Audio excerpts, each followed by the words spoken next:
Hey everybody, Weem here, and welcome to a quick look at my top 10 favorite games played this year in 2014. After you've had a chance to check out my list, do feel free to leave me a comment. Let me know what you guys have played this year that you enjoyed the most. What was your favorite game you played this year? So let me know that in the comments, and otherwise, let's do this. Okay, starting us off at number 10 is Hearthstone, a game from Blizzard that seems to be my go-to chill-out game. I actually have a laptop with a touchscreen. I can flip the screen over into a tablet mode, and this game is super fun to kick back and just kind of play in that mode. It's free, and while you can pay money for cards, they're really just there to give you kind of more options. It's not a buy power kind of thing, really. It can make progressing a little easier if you buy into that, but with the matchmaking and everything, there's really no problem playing this game without putting any money into it. In fact, I haven't put any money into it, and I've played it quite a bit now.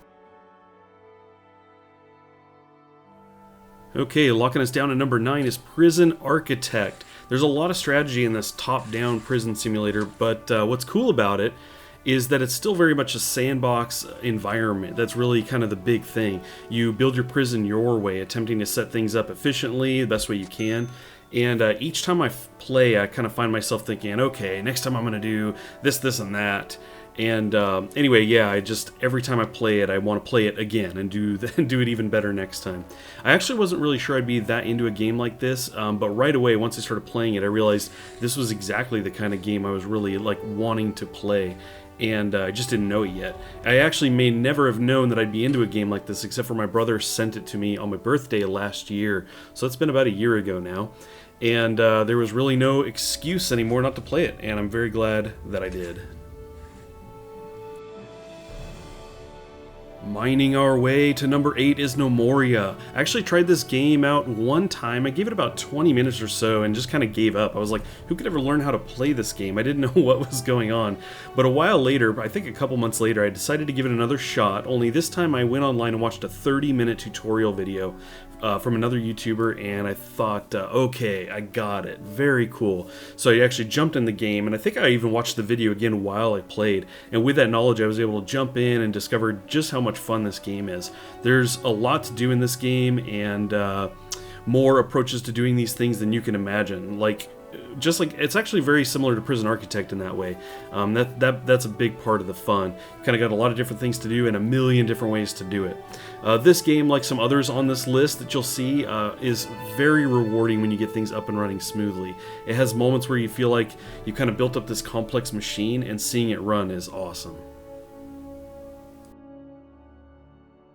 Shambling in at number 7 is Project ZOMBOID. I like to describe this game as capturing the zombie apocalypse atmosphere very well. A house 2 doors down from you, for example, can seem very far away. Getting there can be this kind of slow, dangerous crawl, or it might just be uneventful. But there's always this feeling of dread that at any moment it could all end, but it could happen very slowly. It's kind of very creepy in that way. The pace of the game is slower than many others, and I think that really pushes that feeling. In some zombie apocalypse style games, it's very action-packed, very fast-paced and everything, but this one has this feel of things are slowly closing in on you, and it's only a matter of time before you are gone.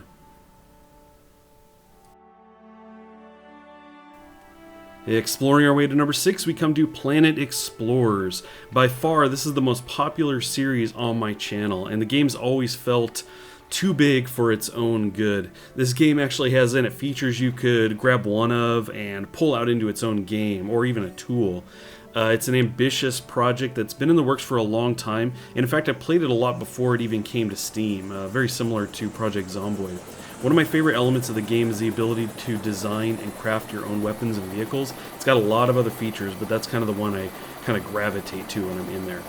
This game has a lot of different, it's kind of a number of different games rolled into one, which is really great at times, but it can also kind of hinder things because it feels like there's just a lot going on. Some of it's not really well connected yet, but we're still in alpha. We're approaching alpha 9. They've got some really cool features coming that I'm very excited about, and I always enjoy my time in this game.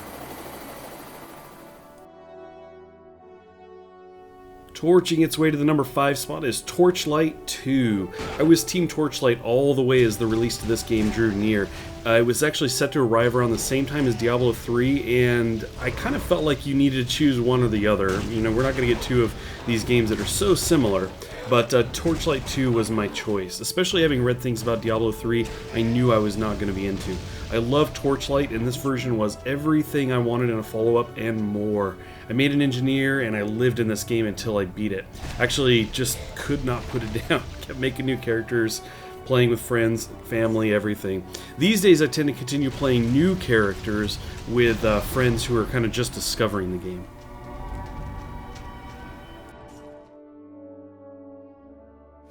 Looting its way to the number 4 spot is Diablo 3. Now in the number 5 spot I already talked about Torchlight 2 and why I stuck with that over Diablo 3, but as the expansion to Diablo 3 kind of got closer with Reaper of Souls, and I read more and more about how it was going to change the way Diablo 3 worked, I got more and more excited. Now I didn't buy into this game at all actually until the expansion came out, and once I did, I absolutely fell in love with it. I basically got the game, beat it in one weekend, and that's when I discovered how much more there was to the game. It has all of the looting that I want from a Diablo game, as well as many other features. I've really enjoyed discovering that the game seems to really start when you hit level 70, which is awesome. Having that kind of end game, things to do when you get there, when you get to the end, that's great.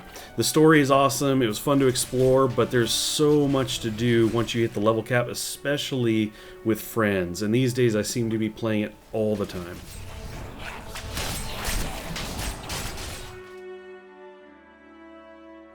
Following the path number 3 is Path of Exile, another action RPG, much like the previous two. If you're a fan of action RPGs like Torchlight and Diablo, I'm requiring you to play this game if you haven't played it yet. I never tell anyone that they have to play a game because not everybody can afford to buy just any game, but this one's free, absolutely free to play. It does have in-game purchases, but they're not required and they're not in your face at all. In fact, a lot of people would miss them entirely if they didn't know they were there. It's got some really cool elements. They kind of take the action RPG genre, and then they kind of made some tweaks in some areas that were pretty cool. From the way kind of potions work, all the way to the way you end up kind of building your own class. I absolutely love this game. So much fun. I'm trying to keep this brief, but if I wasn't, I could talk about it all day. So check it out if you haven't had a chance to yet.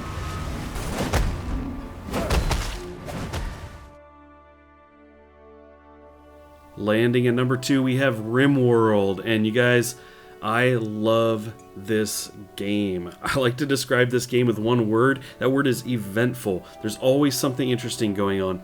Better yet, this game actually feels like a different story every time I play it. The outcome is always different, and each time I play it feels so different than the last. There's so many variables that I never feel like I can know what to expect next, which is just awesome.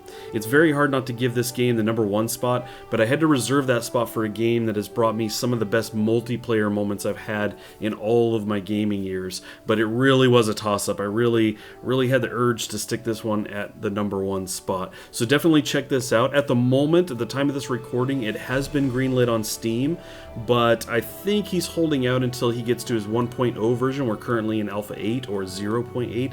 So anyway, you can purchase off his website currently for $30. I have a feeling, but I don't recall, that you will get a Steam key if you do that.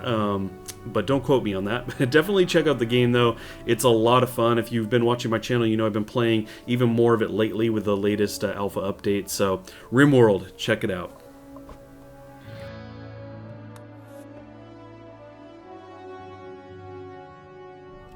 And finally, my favorite game played in 2014, clawing its way to the number 1 spot, is 7 Days to Die.